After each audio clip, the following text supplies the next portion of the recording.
আজ আসিয়ার মৃত্যুর খবরটি প্রকাশ হবার পর আপনাদের দলের মুখ্য সংগঠক উত্তরাঞ্চল সার্জিস আলম ফেসবুকে পোস্ট করেছেন, স্ট্যাটাস দিয়েছেন। স্ট্যাটাসটি এরকম: আমাদের বোন আসিয়ার জানাজায় আমরা মাগুরা আসছি, নোমানী মাঠে সন্ধ্যা 7টায় জানাজা অনুষ্ঠিত হবে। পোস্টের নিচের একটি কমেন্ট পড়ে শোনাই আপনাকে। সেখানে আশিকুর রহমান শোভন নামে একজন কমেন্ট করেছেন, নিজের বিশ্ববিদ্যালয়ে নারী শিক্ষার্থী লাঞ্ছিত হলো, একটা স্ট্যাটাসও দেয় নাই, ক্যাম্পাসে প্রতিবাদ মিছিল করে নাই, ওই শিক্ষার্থীর পক্ষে কোনো পোস্টও দেয়নি। এত ধর্ষণের ঘটনা ঘটে যাচ্ছে, ঢাবি ক্যাম্পাসেও প্রতিবাদ হলো, সার্জিসের কোনো পোস্ট নেই, বরং 5 স্টার হোটেলে কোটি টাকা ব্যয় ইফতারের আয়োজন চলছিল। আসিয়া মারা যাওয়ার পর এখন লাশ নিয়ে রাজনীতি করবে। নারী নির্যাতন নিয়ে সার্জিস আলমের পোস্ট প্রতিবাদ অদৃশ্য ছিল, এটা সত্য। শেষের লাইনটাও কি সত্য? শেষের কোন লাইনটা? আসিয়া মারা যাওয়ার পর এখন লাশ নিয়ে রাজনীতি করবে। আমি আসলে আমরা যে মুহূর্তে আসলে এখন এসে উপনীত হয়েছি, বাংলাদেশ আসলে এই মুহূর্তে বা এই দৃশ্য কখনোই দেখার জন্য প্রস্তুত ছিল না। এটি আমাদের সকলের জন্যই অনেক কষ্টের, সকলের জন্যই অনেক বেদনার, এবং যে নতুন বাংলাদেশের স্বপ্নে আমরা আসলে এত দূর পর্যন্ত এসেছি, যেই স্বৈরাচারীকে আমরা বিদায় করেছি, তারপর এই দৃশ্য আমাদেরকে দেখতে হবে এবং সেটি আমাদের দেশের জনগণের দ্বারা এই কার্যক্রমটি সম্পন্ন হবে। এরকম বাংলাদেশ তো সত্যিকার অর্থে আমরা কেউ চাই না। আপনি যে জায়গাটাতে প্রশ্ন করেছেন যে সার্জিস আসলে এ ধরনের স্ট্যাটাস দিয়েছে, দেখুন কমেন্টকে কেন্দ্র করে আপনি যে প্রশ্নটি আসলে করেছেন যে লাশ নিয়েও কি এখন রাজনীতি হবে, আমি নিঃসন্দেহে আমি সেটিকে আমি অনার করেই বলছি। এটি আমার কাছে যে কমেন্টটি এসেছে, এটি আমার কাছে কমপ্লিটলি একপেশে কমেন্ট মনে হয়েছে। কেন একপেশে কমেন্ট মনে হয়েছে? দেখুন, লাশ নিয়ে রাজনীতির ইতিহাস সার্জিসদের তো নেই, বরং লাশকে ধারণ করা, লাশের যে স্পিরিট, ওই স্পিরিটকে ধারণ করে স্বৈরাচারীকে বিদায় করার ইতিহাস সার্জিসদের আছে।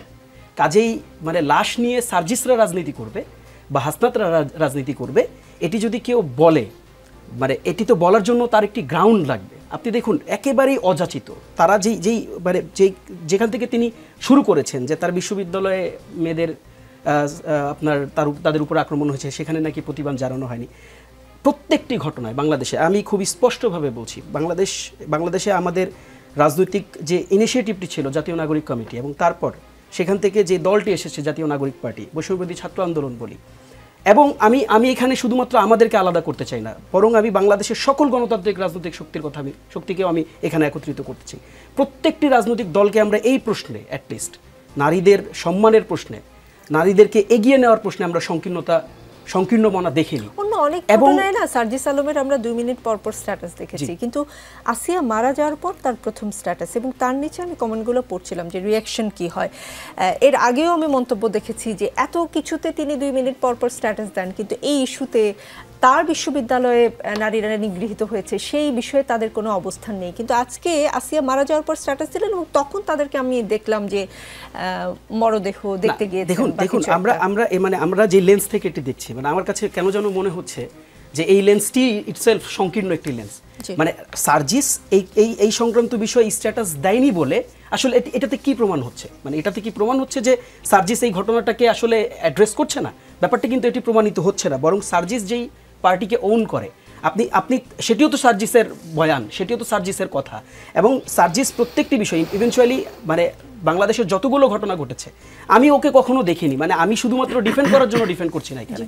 আপনারা যেমন আপনি নিজেই বলছেন যে প্রত্যেকটি বিষয় সে অ্যাড্রেস করার চেষ্টা করে, কাজেই আসিয়ার বিষয়টি অ্যাড্রেস করেনি বলে এটা ভিন্ন কোনো মিনিং যে ডেভেলপ করছে, বা ব্যাপারটা যে এমন হচ্ছে যে তিনি এটিকে সমর্থন করছেন অথবা তিনি এটিকে এড়িয়ে গিয়েছেন, ব্যাপারটি কিন্তু এরকম নয়, বরং স্পর্শকাতর একটি বিষয় ছিল। আমরা সবাই কিন্তু প্রথম দিন থেকে যখন এই ঘটনাটি ঘটেছে, আমার মনে হয় না যে একজন মানুষ যার ন্যূনতম বিবেকবোধ আছে তিনি কোনোভাবে এই বিষয়কে আসলে উপেক্ষা করতে পারেন, এই বিষয়কে আসলে কখনো কোনোভাবে এড়িয়ে যেতে পারেন, বরং এই এড়িয়ে যাওয়াটা আপনার কাছে কেন যেন সাসপিশিয়াস মনে, আমার কাছে এরকমটি মনে হচ্ছে না।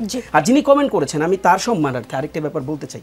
দেখুন, এই যে ট্রেডিশনাল যে প্র্যাকটিস পলিটিক্সের, যে কিছু হলেই আমাদের যে ট্রেডিশনাল ধাঁচে আমরা ফেলে দিয়ে সবাইকে বাজবিচার করার চেষ্টা করি, আমাদেরকে বোধহয় জনগণ হিসাবেও আমাদেরকে, আমি কিন্তু তার কমেন্টকে অ্যাপ্রিসিয়েট করেই বলছি, আমি বলছি না যে তিনি কমেন্ট করতে পারবেন না, তার যথেষ্ট রাইট আছে এই কমেন্ট করার। তবে আমরা এই ট্রেডিশনাল পলিটিক্সের ফরম্যাট থেকে আমাদের বোধহয় বেরিয়ে আসার সময় হয়েছে। এই যে লাশ নিয়ে রাজনীতি, যে শব্দগুলো আমরা আসলে এত বছর যাবত আমরা চয়ন করতে দেখেছি বিভিন্ন রাজনৈতিক মানে আপনার মানে যদি বলি উদ্দেশ্য হাসিলের জন্য, সেখান থেকেও আমাদের বেরিয়ে আসা দরকার। যেখানে আমরা সার্জিসদেরকে দেখেছি সকল কিছুতেই বাংলাদেশে আপনার ৫ই আগস্টের পরেও ইভেন্চুয়ালি বাংলাদেশে কিছুতে তারা চেষ্টা করেন বলেই হয়তো কোথাও অ্যাড্রেস না করলে সেটা সন্দেহের জন্ম দেয়।